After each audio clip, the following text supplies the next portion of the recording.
यह पूरा मामला वृंदावन का है, जहां प्रेमानंद महाराज की पदयात्रा को लेकर विवाद खड़ा हो गया।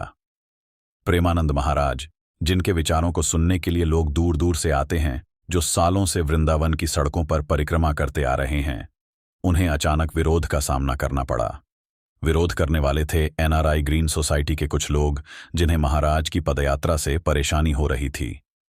उन्होंने कहा कि उनके सोसाइटी में रहने वालों, खासकर बुजुर्गों को इस पदयात्रा के कारण शोरगुल से दिक्कत होती है, इसीलिए उन्होंने इसका विरोध करना शुरू कर दिया।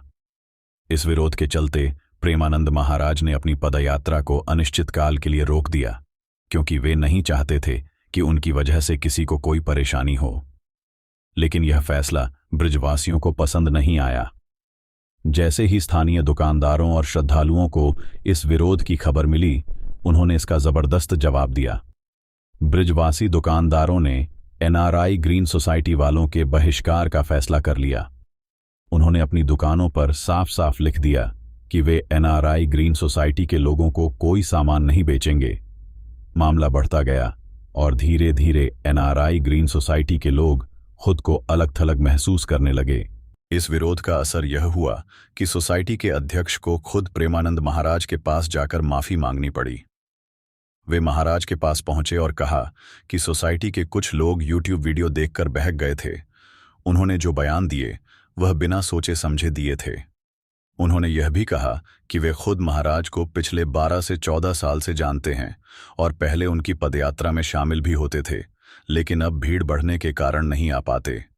उन्होंने महाराज से हाथ जोड़कर कहा कि वे इस मामले को खत्म कर दें, लेकिन इस माफी के बावजूद सोसाइटी के लोग बार बार यूट्यूबर्स पर ठीकरा फोड़ते नजर आए, जैसे कि इस पूरे विवाद के पीछे सिर्फ सोशल मीडिया ही जिम्मेदार हो।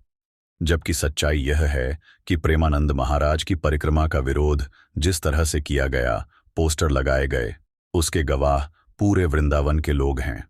हालांकि प्रेमानंद महाराज तो ठहरे संत। उन्होंने बिना किसी सवाल जवाब के तुरंत माफी को स्वीकार कर लिया। उन्होंने कहा कि उनका काम किसी को दुख देना नहीं, बल्कि सबको सुख देना है। अगर किसी को उनकी वजह से कोई परेशानी हुई तो उन्होंने रास्ता बदल लिया, लेकिन किसी का अहित कभी नहीं कर सकते। महाराज ने आश्वासन दिया कि वे जल्द ही अपनी पदयात्रा फिर से शुरू करेंगे, लेकिन अब उन्होंने अपना रास्ता बदल लिया है।